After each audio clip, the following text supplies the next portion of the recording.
रामो राजमणिः सदा विजयते रामं रमेशं भजे रामेणाभिहता निशाचरचमो रामाय तस्मै नमः रामान्नास्ति परायणं परतरं रामस्य दासोऽस्म्यहम् रामे चित्तलयः सदा भवतु मे भो राम मामुद्धर। श्री गुरुभ्यो नमः। वंदे संस्कृत मातरम्। सर्वेभ्यः शुभ सायं नमस्काराश्च।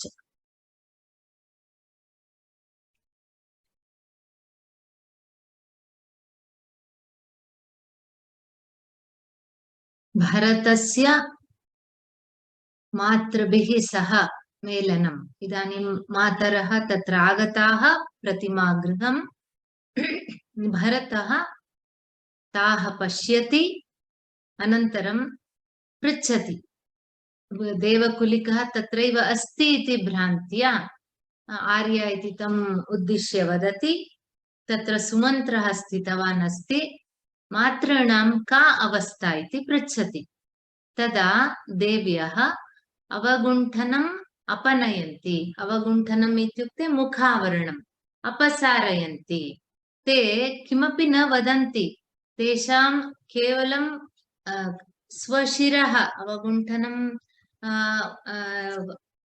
अपनीय स्वशिरः दर्शयन्ति, यत्र शृङ्गारः सौभाग्यचिह्नानि न आसन् जाता एषा नः अवस्था। इत्युक्ते भवान् एव पश्यतु इति किमपि न उक्त्वा एवं दर्शयन्ति।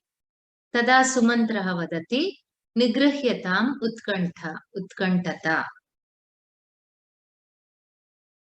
निगृह्यताम् उत्कण्ठा, उत्कण्ठाः निगृह्यताम् इति, कंट्रोल युवर एंग्जाइटी इति सुमन्त्रः वदति।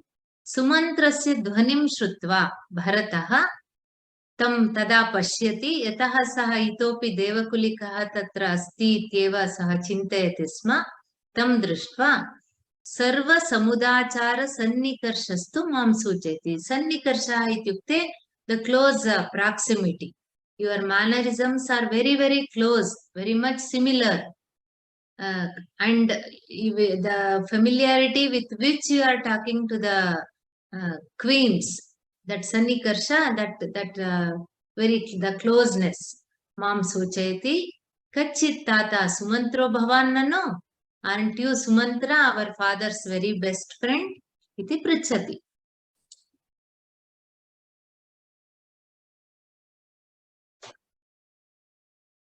tada sumantrah vadati, कुमार अथ किं सुमन्त्रोऽस्मि अन्वास्यमानश्चिरजीवदोषैः कृतघ्नभावेन विडम्बमानः अहं हि तस्मिन् नृपतौ विपन्ने जीवामि शून्यस्य रथस्य सूतः।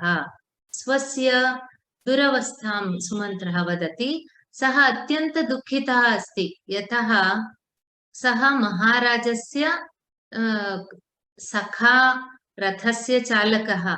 इदानीं रथः अस्ति, राजा एव नास्ति, तथापि तस्य कर्तव्यं करणीयम् एव। अतः सः वदति, अन्वास्यमानश्चिरजीवदोषैः कृतघ्नभावेन विडम्बमानः अहं हि तस्मिन् नृपतौ विपन्ने जीवामि शून्यस्य रथस्य सूतः। अन्वयं वदामि। चिरजीवदोषैः अन्वास्यमानः कृतघ्नभावेन विडम्बमानः अहं हि तस्मिन् नृपतौ विपन्ने शून्यस्य रथस्य सूतः जीवामि। सः वदति, चिरजीवदोषैः। चिरजीवदोषः इत्युक्ते almost full of all demerits that are very common to long life. इत्युक्ते बहु यदा बहुकालं जीवति मनुष्यः बहु दोषान् करोति, तथा अहं चिरजीवी किन्तु अत्यन्त पापिष्ठः इति सः वदति। चिरजीवदोषैः इत्युक्ते बहुकालपर्यन्तं यज्जीवनम् अस्ति, अहं किं किं कृतवान्, कथं मम दुःखं कस्मिन् विषये अस्ति, महाराजस्य विषये अस्ति, राजपुत्राणां यथा रामः लक्ष्मणः तथा तेषां विषये, राजपुत्राणां विषये अस्ति, राजमातॄणां विषये अपि अस्ति, एवं मम दोषाः सर्वेषां विषये अस्ति। तथापि तादृश दोषपूरितः चेदपि अन्वास्यमानः इत्युक्ते अनुगम्यमानः इत्युक्ते जीवनं पुनः यापयन् एव अस्मि। अनन्तरं कृतज्ञभावेन विडम्बमानः। कृतज्ञभावेन इत्युक्ते सः कृतज्ञः न, सः किमर्थं तथा चिन्तयति इत्युक्ते लोकः इति प्रजाः महाराजस्य सारथिः एषः, महाराजः तु मृतः, एषः इतोपि जीवितवान् अस्ति इति विडम्बनां कुर्वन्ति इति तस्य मनसि अस्ति। कृतज्ञभावेन विडम्बमानः स्वां प्रजानां विषये सः चिन्तयति, महाराजा मृतः तथापि एषः जीवितः इति। तस्मिन् नृपतौ विपन्ने, तादृश महाराजः नृपतौ विपन्ने सः यद्यपि मृतः, अहं शून्यस्य रथस्य सूतः जीवामि, अहं हि सः स्वस्य विषये अहं न खलु कश्चित्, अहं सुमन्त्रः एव यः महाराजस्य रथं चालितवान्। I'm none other than that the same Sumantra who used to drive Maharaja's chariot, kintu shunyasya rathasya sutah. There is no chariot now. I am without a chariot and the king who sits there, and have been ridiculed by people, or have been looked down upon by the people. And though I have full demerits, I'm full of all demerits that are associated with long life, I have been still living. Nvasyamanaha punaha evameva जीवनं यापयन् अस्मि, तादृशः सुमन्त्रः अहं हि इति स्वस्य परिचयं करोति। हा ताता उत्थाय, ताता, यद्यपि ताता इति पितुः सम्बोधनम्, एषः पितृसदृशः ज्येष्ठः, तत्रापि पितुः सखा, अतः ताता इत्येव सम्बोधयति। अभिवादनक्रमम् उपदेष्टुम् इच्छामि मातॄणां, सः भरतः सुमन्त्रं पृच्छति। अभिवादनक्रमः इत्युक्ते द आर्डर् आफ् सल्यूटिङ्ग्, तत्र सः किं कौसल्यां न जानाति वा, सुमित्रां न जानाति वा, स्वस्य मातरं कैकेयीं न जानाति वा, जानाति, किन्तु अत्र तस्य तादृशी अवस्था अस्ति येन सः अग्रे ये स्थिताः सन्ति तेषां परिचयमपि, his eyes are filled with tears, mind is full of grief, and he doesn't know what, full of shock and grief. अतः सः सुमन्त्रं पृच्छति। अभिवादनक्रमम् उपदेष्टुम् इच्छामि, उपदेष्टुम् इत्युक्ते भवता कथितं तत् श्रोतुम् इच्छामि, please tell me the order of saluting my mothers. बाढम् इत्युक्ते ओके अस्तु, इयं तत्र भवतो रामस्य जननी देवी कौसल्या। सः प्रथमं कौसल्यायाः परिचयं करोति। एषा अत्र या तिष्ठति रामस्य जननी देवी कौसल्या। अग्रे पश्यन्तु, देवी इति विशेषणं केवलं कौसल्या तथा सुमित्रायाः विषये सः वदति। तदा झटिति तत्क्षणं भरतः अम्बा अनपराधो अहम् अभिवादये। सः तस्य मनसि बहु अहम् अपराधी इति भावना अस्ति, यतः मम कारणात् एतादृश अनर्थाः जाताः, अतः अपराधो अहम् अभिवादये।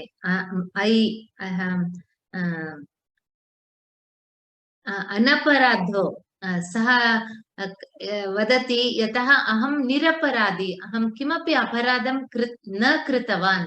मम विषये जनाः प्रायः चिन्तयेयुः that because of me all these things happened, किन्तु अहं निरपराधी, अतः अनपराधो अहम् अभिवादये. He salutes Kausalya. कौसल्या वदति जाता निस्सन्तापो भव.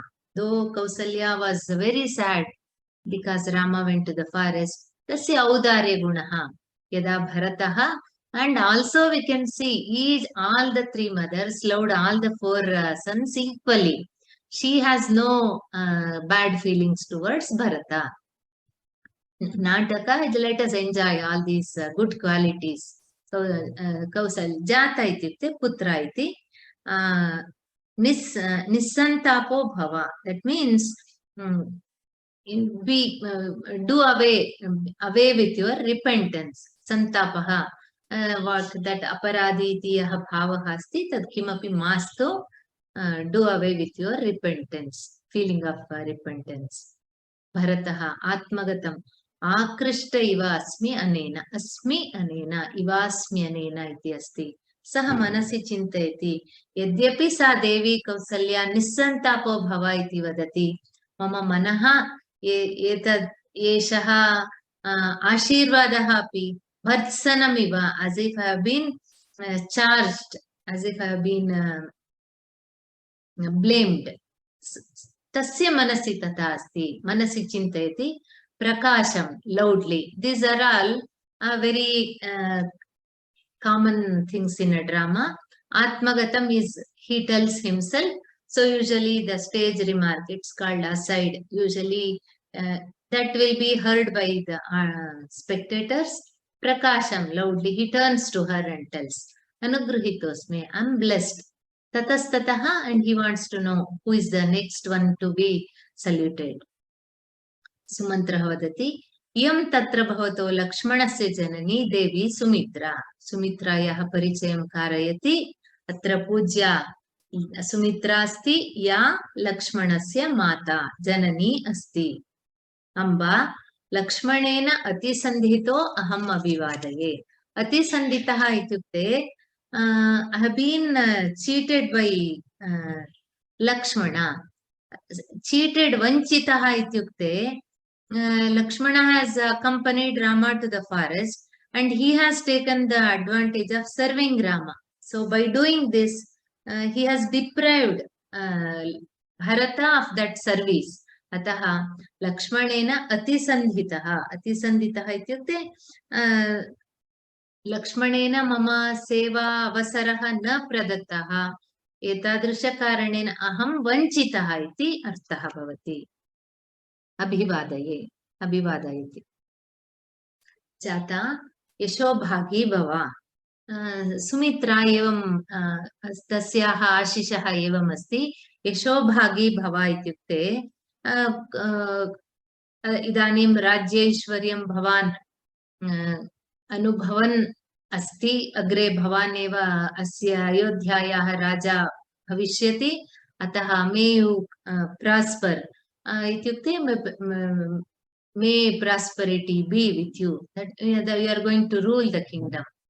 अम्बा इदं प्रयतिष्ये. सः किमपि तथा यदा सा तथा वदति, अस्तु अहं प्रयत्नं करोमि, अनुगृहीतोऽस्मि. ततस्ततः he knows, still he asks, who is left now? Only Kaikeyi. Anantaram iti pruchati. Iyam te janani. Sumantraha Ramasya Kaikeyaha vishaye kopaha nasti. Evam paraspara tesham tatha nasti. Kintu jananam अन्येषां मनसि कैकेय्याः विषये तथा तादृश उत्तमभावना नास्ति. तत् तेषां परिचयकरणे एव ज्ञायते. सः सुमन्त्रः वदति इयं ते जननी. He could have used Devi here also, but he doesn't do so.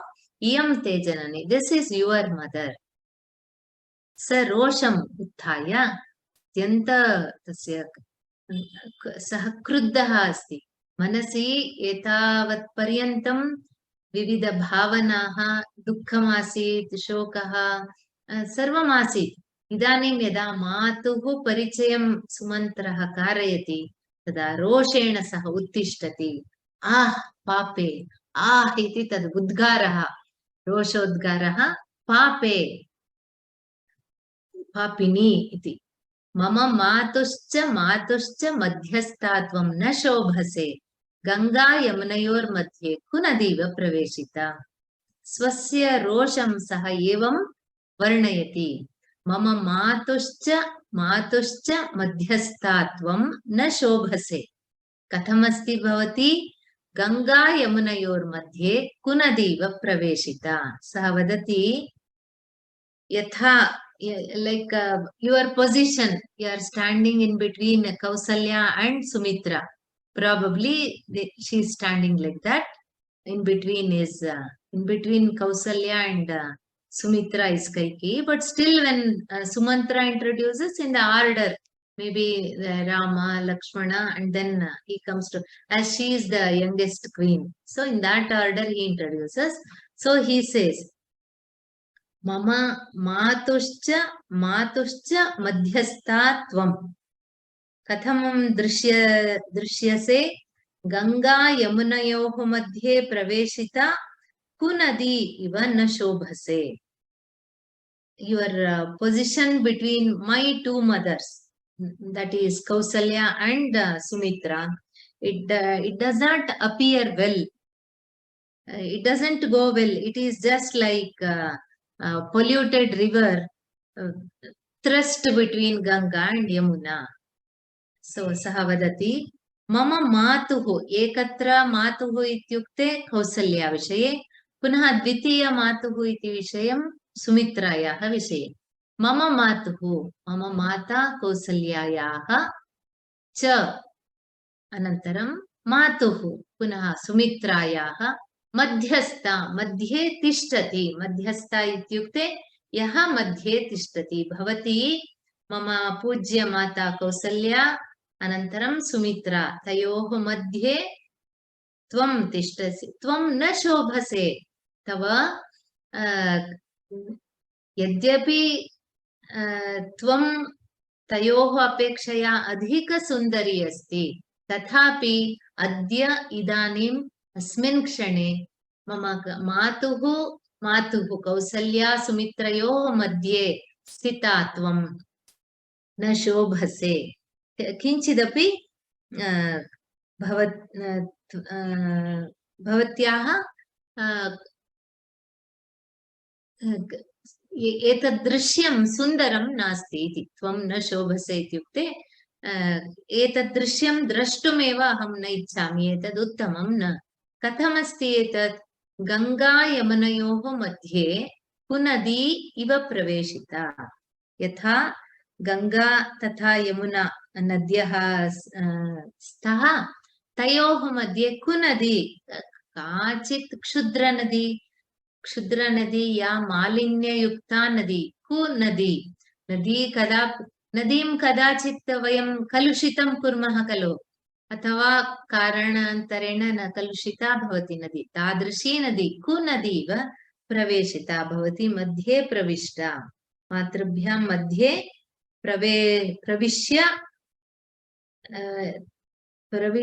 प्रविशन्त्याः तव किञ्चिदपि शोभा, तव सौन्दर्यम् अत्र नास्ति इति वदति. जाता, किं मया कृतं? सा पृच्छति. अहं किं कृतवान् पुत्र? what have I done इति पृच्छति. तदा भरतः वदति, किं कृतम् इति वदसि? Are you asking me what I have done? What has been done? सः बहु कारणानि वदति. वयं पूर्वतन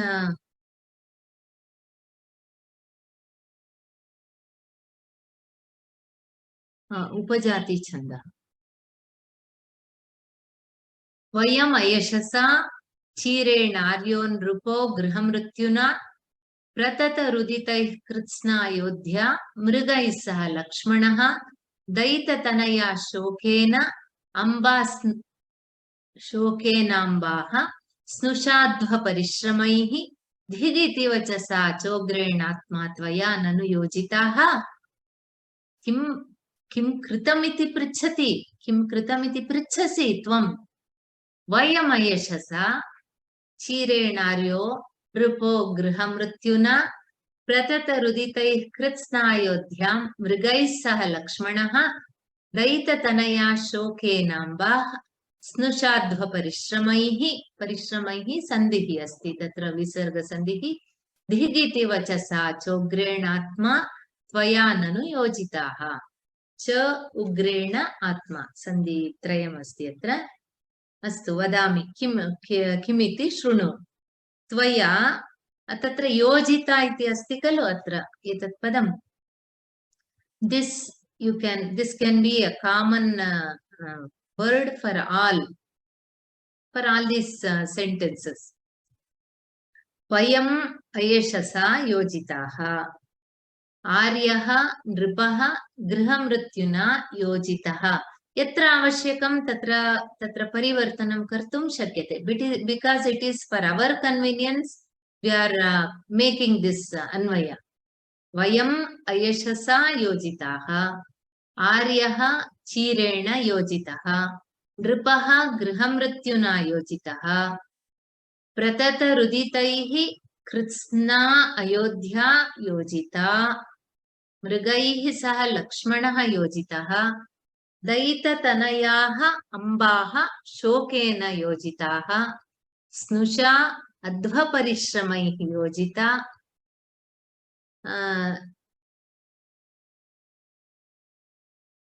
Atma dhik iti vachasa ugrena tvaya nanu yojita. Evam dhigiti vachasa yojitaha. Aham atma. Let us see what. See, it's series of your single ill, how it has led to so many your what you conceived, what ill thought you had, your single bad step, it has led to so many series of evils, and you want to hear that, listen to that. Vayam ayashasa. So you have cast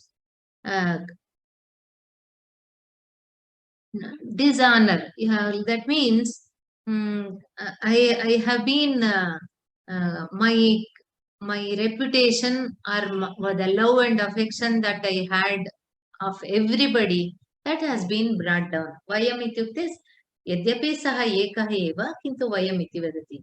Ayashasa yojitaha. I have been blamed, I have been disowned I have been disowned. Aryaha chirena.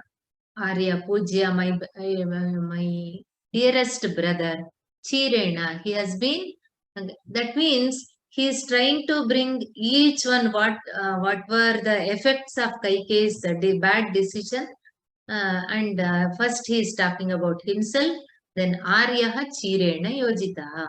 My dear brother Rama, he had to go with that bark garment. Nripaha grihamrityuna. Grihamrityu ityukte atra tadhinepi uktavati.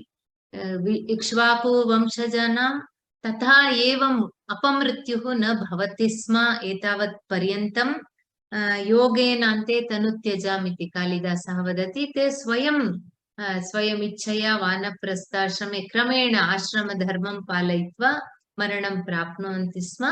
अतः इदानीं नृपः गृहमृत्युना गृहे एव सः मरणं प्राप्तवान्. तेन योजितः. He had to see that he met that fate. Pratata ruditaihi kritsna ayodhya. Kritsna ityukte sampurna samasta ayodhya nagari. Pratata ruditaihi. Pratata ityukte avishranta rodanena, incessant, like that is continuously Ayodhya has been under the spell of grief. Anantaram Lakshmanaha mrigaihi saha. Lakshmana also, he uses different. Rama also has gone to the forest, but that's the beauty here. He wants to his anger he wants to bring out in all these different ways, which have affected different people in different ways. So Lakshmanaha mrigaihi saha. And what did you do with Lakshmana? He has been, he has entered a forest infested with wild animals. And as Lakshmana has gone to guard Rama, he knows Lakshmana's nature. So naturally he has to face the assault of these wild animals. And Daita Tanayaha Shokena Ambaha. Daita Tanayaha. Atyanta Daita ityukte Priyaha. Tanayaha Ambaha. Atra Tanayaha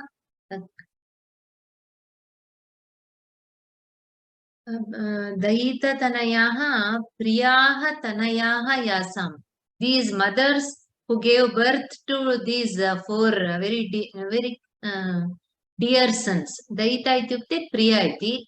Daitaha Tanayaha Yasam Taha iti. Tatha. That's an adjective for this Ambaha. These mothers who very fondly, who affectionately brought up these children, Shokena Yojitaha. What have they got now? They cannot enjoy the life of their son's prosperity. Instead, they have to see this at this stage of their life. And Snusha ityukte daughter-in-law. Sita, who is the daughter-in-law, Putravadhu, Kulavadhu asti, asya Ikshvaku Adva Parishramahi. Adva ityukte margaha. Prayana bhavati. Parishramahi. What is that she has to undergo? She has to keep moving, wandering from places to places. As Rama Lakshmana move, she also has to, whether it is possible, bearable, tolerable, whatever it is, she has to do that. She has no other choice, as she has followed Rama. So the lady who had to be looked after like a very delicate princess. Look at her fate. She has to move on thorns in that thorny path in the forest. Adva parishramahi. She will get exhausted in this wandering in the forest. And dhigiti vachasa, swayam dhigiti vachasa. And what about, okay, you did all this. Are you happy that you can enjoy all this, whatever you wanted? No. Atmacha ugrena vachasa. Ugra it's such a marmaghataka, it's piercing words. Dhik, that means people are telling shame on her. And tvaya nanu yojitaha. So with all this, etadrisha karyani kritva kim idanim va sukham asti na. Atyanta bhayankara shabdaha, bhayankara vibhatsa shabdaha dhik iti. Tena tvaya nanu yojita vachasa yojita. So he is telling, evam kasyapi sukham nasti tava etadrisha dushta alochanena, dushta karmana, etadrisha anarthaha jataha etadrishaha. Pashyatu kim kritavati, kim kritamiti pritchasi, kim iti vadati. Punarekavaram vadami. Sulabham asti atra harini vrittam. Atrapi saptadasha aksharani santi. So you can easily split these words accordingly, and then meaning will be very easy. Vayam ayashasa, chirena aryaha, nripaha grihamrityuna, pratata ruditaihi kritsna ayodhya. You can put a comma if you have this material in your printed this thing, printed copy. You can put a comma so that later. So many times what happens, as I explain, it will be very clear. When you try to read it later, maybe you find it difficult to arrange them according to the meaning. So you can do that. Pratata ruditaihi kritsna ayodhya. मृगैः सह लक्ष्मणः दयिततनयाः शोकेन अम्बाः. You can take the order अम्बाः शोकेन later.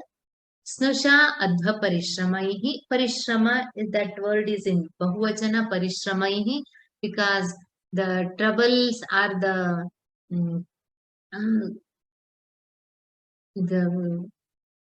worries or troubles that they face in the forest. They are not just one, a lot, many are there, many types are there. And then dhik iti ugrena vachasa atma tvaya nanu. Isn't it because of you? Tvaya nanu yojitaha. All these types of different people undergoing different, meeting different such bad situation. It is because of you. And even you, finally, what did you get? Dhik iti ugrena vachasa. That heart piercing word called dhik. Dhik is fee upon thee, like something they tell like that. And that tereki, that's exactly that dhik iti padasya arthaha. And then Kausalya sa etad na ichhati jata sarva samudachara madhyastha kim na vandase mataram. So she tells, see whether he is sad or whatever it is, he should not forget the decorum. Sarva samudachara madhyastaha. That means all this courtesy, sarva samudachara madhyastha, it all here, even in the previous shloka. You have been in that, you are a prince, not an ordinary person, and you have been brought with so much of you are a cultured person. Sarva samudachara madhyastaha. You are a very refined and cultured person. When such is the case, kim na vandase mataram, don't you salute your mother? Mataramiti amba tvameva meva me mata amba amba abhivadaye. Savadati mataramiti, you are telling me mother. Amba tvameva me mata. Here from here onwards, you are my true real mother. Amba abhivadaye. Punaha tameva abhivadayati. Nahi nahi iyam te janani. No, not at all. That means she is her biological mother, isn't it? Though you regard me as your own mother, she is your mother. You have to accept it. Please salute her. And not please, salute her. She can order. Iyam te janani. Esha eva tava mata. Pranamam kuru. Bharatah vadati. Asit pura. Natvidanim. Pashyatu bhavati. Maybe when Kausalya says, these dialogues when you hear in a drama, it will be very nice. Asit Pura, yes, she was my mother. It's a past thing. Natu idani, not anymore. No, she is not my mother now. Pashyatu bhavati. You want to know why? Look. Tyaktva sneham shila sankranta. And whenever a lot of information, lot of feelings, outpour of feelings are there in dramas, usually they will be in the form of shlokas. So earlier maybe these things were sung whenever that bhava prakashana samayaha, tad gayana rupena, this shloka might have been sung, and then again usually I have seen one or two places where this shloka will be sung.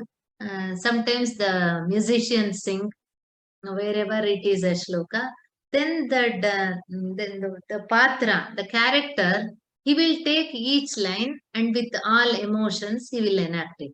So that will be done 2 times. One and more, we can listen to the shloka again and again, and that is also helpful in understanding the shloka and without any explanation there. So they will sing that according to the raga of that particular bhava which is exhibited in the shloka. And then the character will take each line, and he will usually, that Anvaya Krama, what we follow, that will be told by him as sentences with full emotions and sentiments. Tyaktva sneham shila sankranta doshaihi putrastavan putrah kriyante loke purvam स्थापयाम्येष धर्मं भर्तृद्रोहादस्तु माताप्यमाता भर्तृद्रोहादस्तु माताप्यमाता पुनरेकवारं पठामि त्यक्त्वा स्नेहं शीलसङ्क्रान्तदोषैः पुत्रास्तावन्नन्वपुत्राः क्रियन्ते लोके पूर्वं स्थापयाम्येष धर्मं भर्तृद्रोहादस्तु माताप्यमाता लोके पूर्वं एष धर्मं स्थापयामि. Bharata is telling, so far nobody had told this statement. I'm going to do that today. Earlier, what is the usual dharma? Janani janma bhumishcha swargadapi gariyasi. Mother and motherland are greater than heaven. That is a famous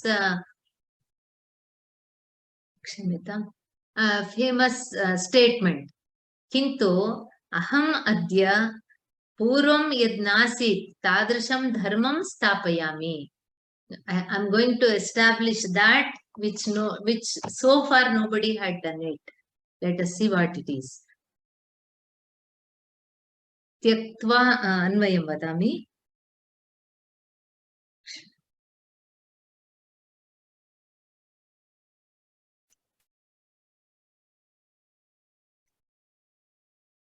शीलसङ्क्रान्तदोषैः तावत् पुत्राः स्नेहं त्यक्त्वा अपुत्राः क्रियन्ते.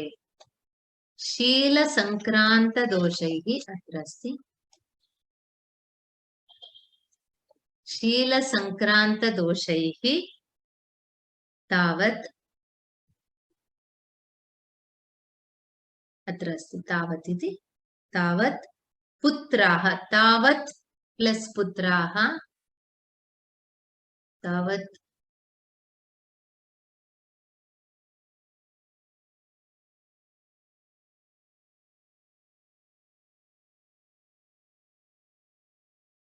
स्नेहं पुत्राः स्नेहं त्यक्त्वा अपुत्राः, पुत्राः इति न अपुत्राः क्रियन्ते. अत्र पुत्राः तावत् ननु अपुत्राः. पुनरेकवारं वदामि. पुत्रास्तावन्नन्वपुत्राः इति अस्ति खलु. पुत्राः तावत् ननु अपुत्राः. सः वदति शीलसङ्क्रान्तदोषैः तावत् पुत्राः स्नेहं त्यक्त्वा अपुत्राः क्रियन्ते ननु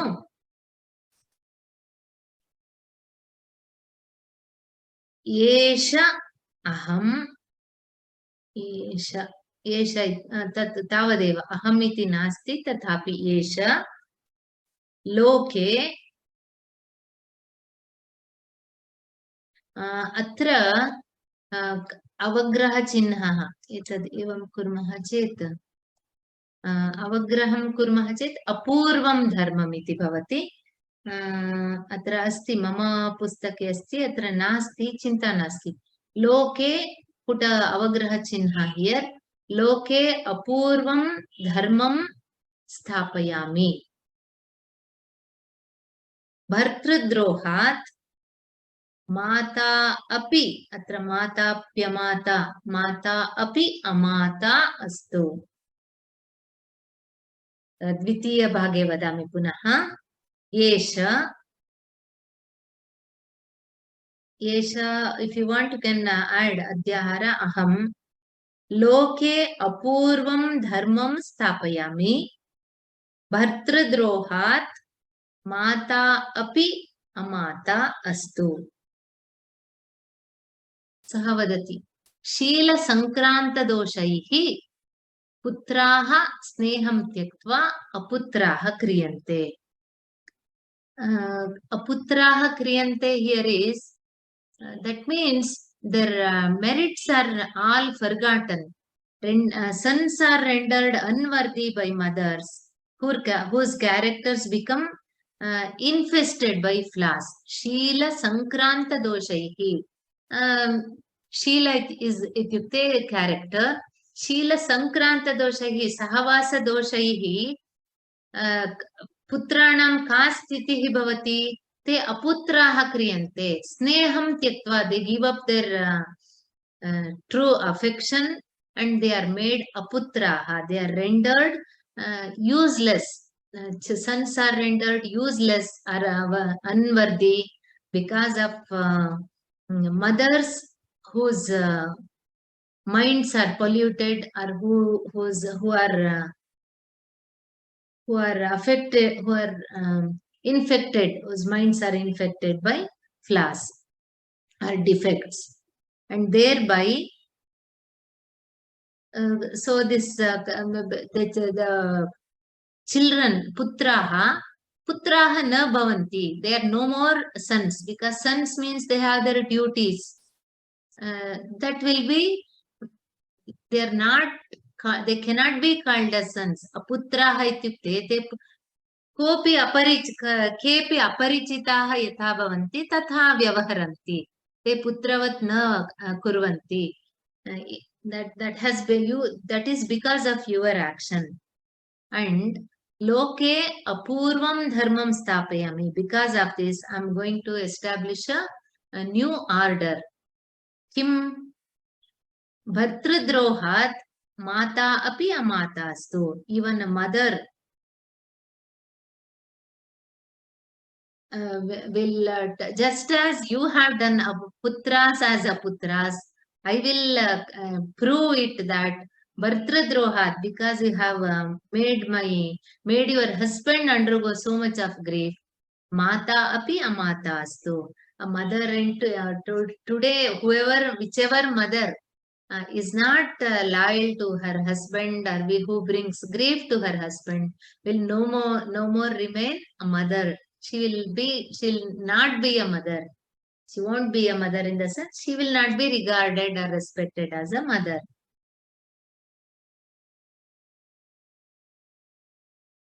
Atra putraha aputraha mata amata. You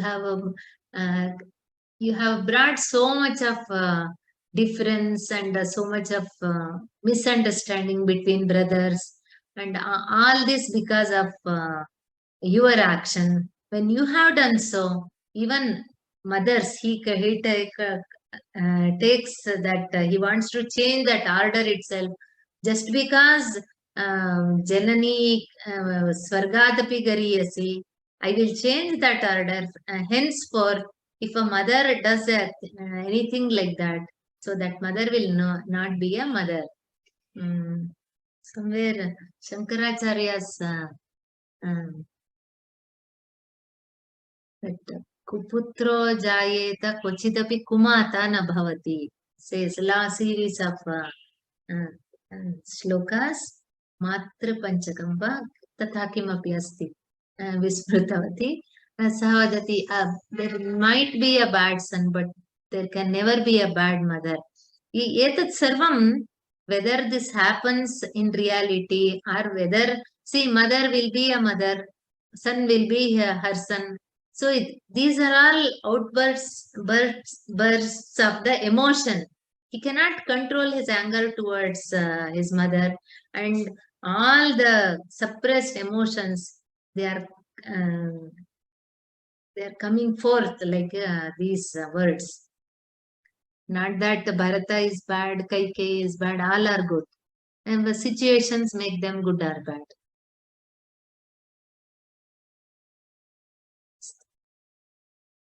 Tyaktva sneham shila sankranta doshaihi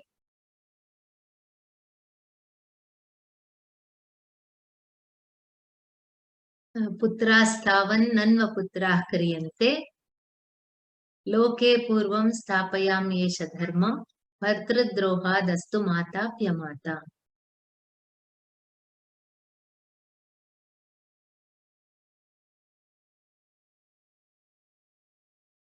Shalini Vrittam. Ekadasha Aksharani. Jata.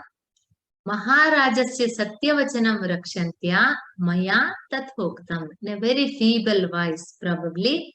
Kaikeyi is just trying to defend herself. Jata Putra.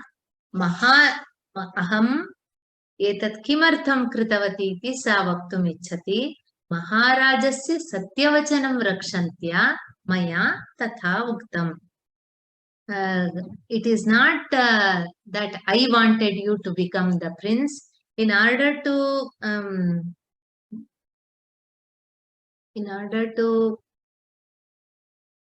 preserve Maharaja's promise to the king, that is to my father, that about that asta agre asti tat Maharajasya Satyavachanam Rakshantya Maya Tatha Uktam. I just did my duty as a wife.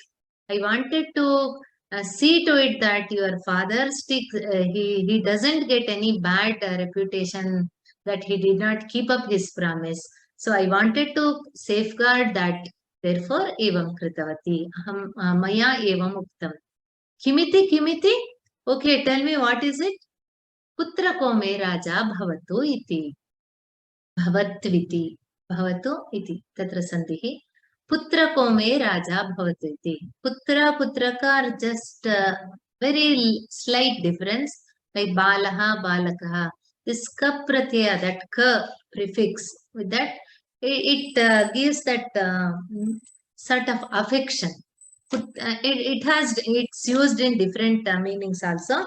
But here means my child, my son. Putra ko me raja bhavatu iti. My son, may he become the king. It was maya tathoktam iti vadati khalo. Kim uktam iti yada Bharatah pruchati. Me putrakah raja bhavatu iti. My dear son, may he become the king. Bharatah, very sarcastically he asks. Atha sa idanim aryopi bhavatyaha kaha. So he is asking, how selfish can you be like this? How can you talk like this? And aryaha bhavatyaha kaha, my dear brother Rama, who is he for you? Iti pruchati. Astu agre pashyamaha. Agrina. Avadhav.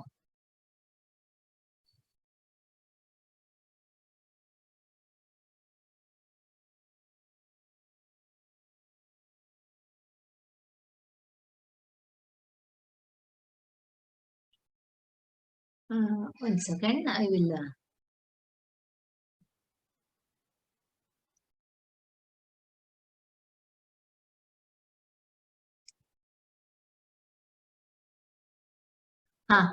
Yesha, this, he tells this.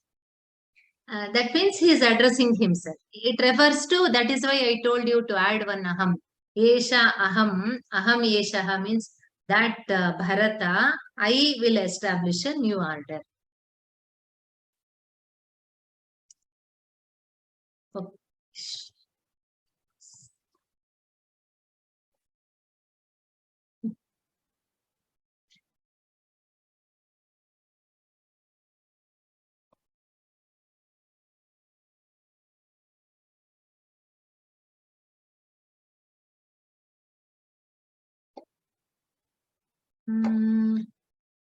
Hope others didn't have any problem. Somebody has told no audio.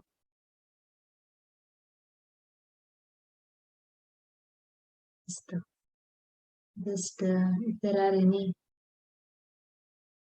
Arun Kumar.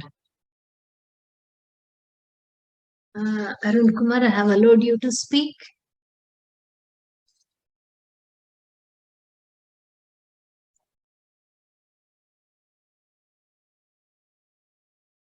Arun Kumar? Can you hear me, madam? Yes. Please see to it that background disturbance is there. 1 second. I think Bhasa has become very harsh when describing Kaikeyi. He says pardon, lot of echo is there.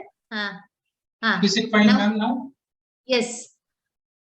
I think Bhasa is very harsh describing Kaikeyi as Kunadi, ma'am. I think in one word he has expressed all of his anger towards Kaikeyi. Yes,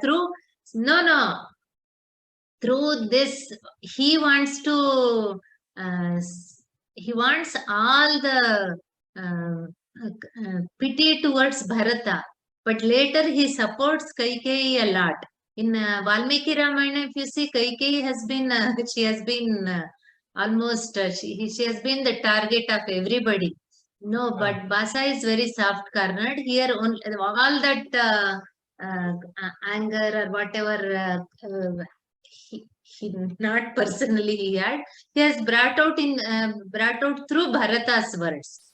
Then later Bharata also calms down after knowing the reason. So that is the small change Bhasa has made. He has with a purpose. Kaikeyi has done this. This is what he wants to prove. Not harsh. Rama had no anger with Kaikeyi. Why Bharata showed so much of anger towards Kaikeyi that you are not at all my mother like this? So I feel really bad for Kaikeyi. This is this is drama. See, when I told our TV serials or movies, they add lot of masalas. Though they make one book into a movie, they can't just see when it is through that visual medium. Then naturally, through the dialogues, they bring out so many emotions. The good will be too good. Sometimes the hero he fights with 100 people can in the reality happen. So it's all it's a nataka, so it's allowed. In Valmiki Ramayana, what kind of conversation happened between Bharata and Kaikeyi after Dasharatha's departure? It will be a bit elaborate. That will, if time permits, I'll share it with you. Astu? Okay. Okay. Jairam.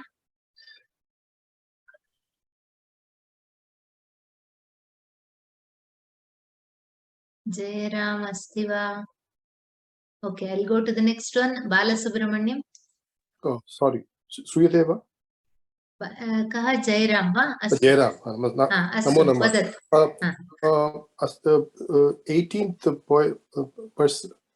padye, Shila Sankranta Doshaihi. Samasa Artha ka Shila Sankranta Doshaihi. Sankranta is usually Sankranti is exactly moving from one to another. Even this Sankranti festival that is celebrated because of the movement of sun from one zodiac sign to the other. Sankramana. Even these children, when they start, these toddlers, when they start walking, that is called Chankramana. That sa becomes cha there, Chankramana. Here, Shila Sankranta Doshaihi means, hey, Bhasa here is a bit soft. Because of Bharata knows that it is because of Manthara's bad company that Kaikeyi did that. Shila Sankranta Dosha means because of your mind which was infested by bad thoughts of others. That means they are superimposed. Others' thoughts, they have worked on you. Sankranta is been Beautiful, sir. Beautiful usage. Shila Sankranta Dosha. This we can use even in these words are very, very beautiful. Balasubramaniam. Namaskara. Namaste. Just as you brought out, it's very nicely said in Adi Shankaracharya's Devi Aparada Kshamapana. Devi Aparada Kshamapana Stotra. At that moment, my mind went blank. Astuji. Ahamapi drishtva eva vadami. Kuputro kadachit jayeta. kim bhavati Maybe I'm also a bit, I become involved in this and I forget so many things. I prepare myself to share so many things. And maybe I also become nervous or my mind goes blank sometimes.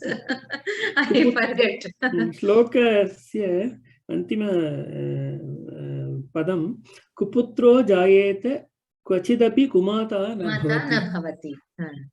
Uttama shloka. Usually in WhatsApp Mother's Day, that line will be very popularly circulated. Arun Kumar, over na? Arun Kumar, did I allow you to speak? Ramakrishna Rao. Why Sumantra introduces Kausalya and Sumitra to Bharata? Did he not know them? Knew them? I told Bharata is in a state of shock. He did not expect his father to be dead.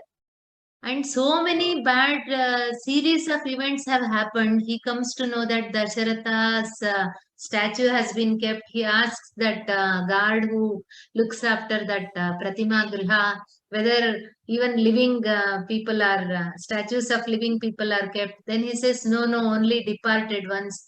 Then suddenly, this young boy, Bharata, he did not know that father has died. So that is my doubt is, did Bharata does not know his mother? Definitely he knows. Why Sumantra introduces here like that? This is Kausalya, this is when you are in a state of shock and grief, eyes are almost like one veiled by tears. He cannot recognize anybody there. Three just blurred figures are there. Three akritayaha. So he's asking. Maybe it is too exaggerated. You have to visualize that scene, sir. Okay, madam. Okay. Rama Mahadevan. In Shloka 17, Bharata describes all the troubles that Kaikeyi's action has caused. Yes. It is talked about everybody, but he seems to have forgotten that Urmila, Lakshmana's wife, is also going to have a separation of 14 years. So when he says Snusha Adva Parishramahe, there is another Snusha who is also going to have a parishrama of separation from her husband for 14. Sir, I told it is Valmiki who has written this story. And this happens. Not that, see, though Ramayana, we call it as epic, it is also itihasa also. And you cannot please everybody. We have seen the lives of so many great people. First of all, I don't want to comment on all those things because it's not my this thing. I'm not at all eligible to do that. If you see the life history of many great people, the sacrifices that they have made, somebody will suffer, definitely. We cannot give justice to everybody.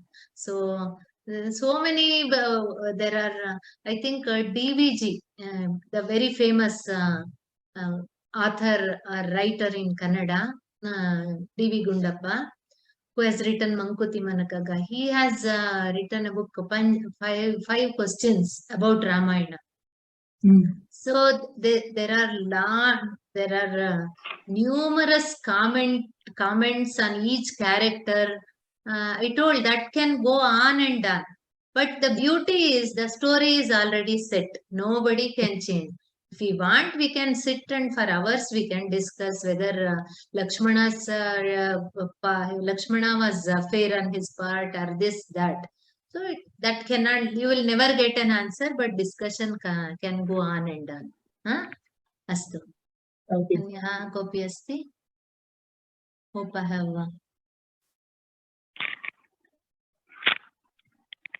Is there anybody? Astu. Samapayama.